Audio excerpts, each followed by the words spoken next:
জয় বাংলা, জয় বাংলা। হাত তুলে গলার আওয়াজ যতটা আছে বলতে হবে তো, গলার আওয়াজ উঠিয়ে জয় বাংলা। সভামঞ্চে উপস্থিত জেলার নেতৃবৃন্দ, জেলা সভাপতি রবিদা সহ স্থানীয় বিধায়ক অপূর্ব চৌধুরী, মন্ত্রী স্বপন দেবনাথ, বিধায়ক যারা আছেন অভিজিৎ সিনহা, শেখ শাহনওয়াজ, অবেদানন্দ ঠান্ডার, নানুরের বিধায়ক বিধান মাঝি, জেলা পরিষদের সভাধিপতি শ্যামাপ্রসন্ন লোহার, সহসভাধিপতি সহ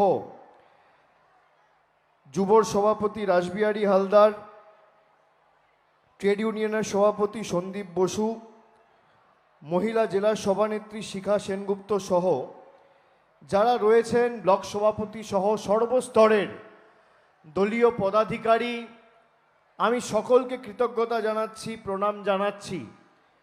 যার সমর্থনে আজকে আমাদের এই জনসভা, মমতা বন্দ্যোপাধ্যায়ের আশীর্বাদধন্য স্নেহধন্য প্রার্থী, আমার পূর্ববর্তী বক্তা, নিষ্ঠার সাথে যিনি আপনাদের স্বার্থে লড়াই করে চলেছেন এবং আবার জোড়া ফুল চিহ্নে প্রতিদ্বন্দ্বিতা করছেন এই বোলপুর লোকসভা কেন্দ্র থেকে অসিত কুমার মাল, আমি তাকেও কৃতজ্ঞতা, শুভেচ্ছা, অভিনন্দন, শ্রদ্ধা জানাচ্ছি। আমার মায়েরা যারা আজকে সভায় এসে উপস্থিত হয়েছেন, হেলিপ্যাডে যারা রয়েছেন, যারা আজকের এই সভা টিভিতে দেখছেন, গণমাধ্যমে দেখছেন, সোশ্যাল মিডিয়ায় দেখছেন, আমি সকলকে কৃতজ্ঞতা জানাচ্ছি। কিন্তু যারা সশরীরে আজকের এই সভায় উপস্থিত হয়েছেন, এই গ্রীষ্মের তীব্র দাবদাহকে উপেক্ষা করে, এখন প্রায় 3টে বাজে, আপনারা 2 ঘন্টা 2.5 ঘন্টা আগে থেকে সভার উদ্দেশ্যে রওনা দিয়ে প্রায় 1টা থেকে লোক প্রবেশ করা শুরু করেছে সভাস্থলে, আমি ছবি পেয়েছি। যারা 1টা 2টোর সময় 43 ডিগ্রি, 44 ডিগ্রি, 45 ডিগ্রি তাপমাত্রা উপেক্ষা করে সভায় আসে, অনেক কষ্ট হচ্ছে, তাও আপনারা বসে রয়েছেন। তারা শুধুমাত্র আমার বক্তব্য শুনতে বা অসিত কুমার মালকে সমর্থন করতে আসে না, তারা সিদ্ধান্ত নিয়ে আসে 13 তারিখ গরম যতই পড়ুক, তাপমাত্রা যতই বাড়ুক, ভোটটা তৃণমূল কংগ্রেসকে দিয়ে এলাকার সার্বিক উন্নয়ন, সম্প্রীতি এবং অব্যাহতিটা বজায় রাখব।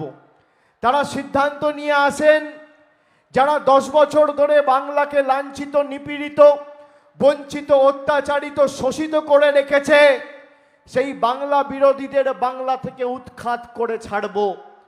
আপনাদের ভোট 4র্থ দফায়, দিনটাও ঐতিহাসিক, দিনটাও ঐতিহাসিক।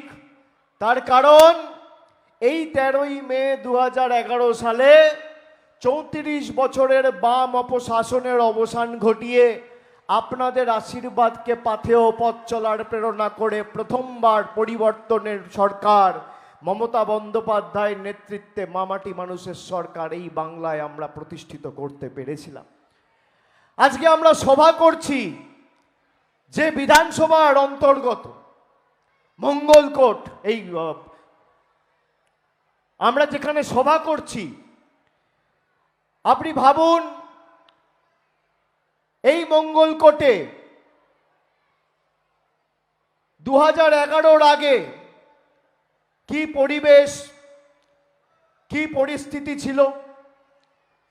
আপনারা ভাবুন 2011 জানুয়ারি মাসে, আমার যতদূর মনে পড়ছে, সিপিএমের একজন হারমাদ বাহিনীর নেতা ছিল এখানে, দুর্যোধন সর, কি নাম ছিল, দুর্যোধন সর।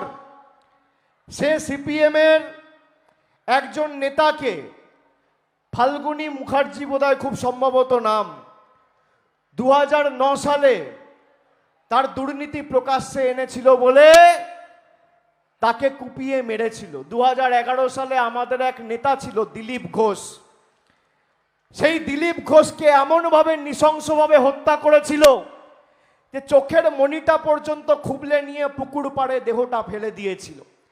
আজকে সেই সিপিএম এর হাড়মাদরা জামাটা বদলে বিজেপির পতাকা ধরে মঙ্গলকোটের সেই কালো দিনগুলো ফিরিয়ে আনতে চাইছে। আমি এর আগে সভা করেছিলাম গত শুক্রবার এই বোলপুর লোকসভা কেন্দ্রের অধীনস্থ নানুর বিধানসভায়। আমি সেখানেও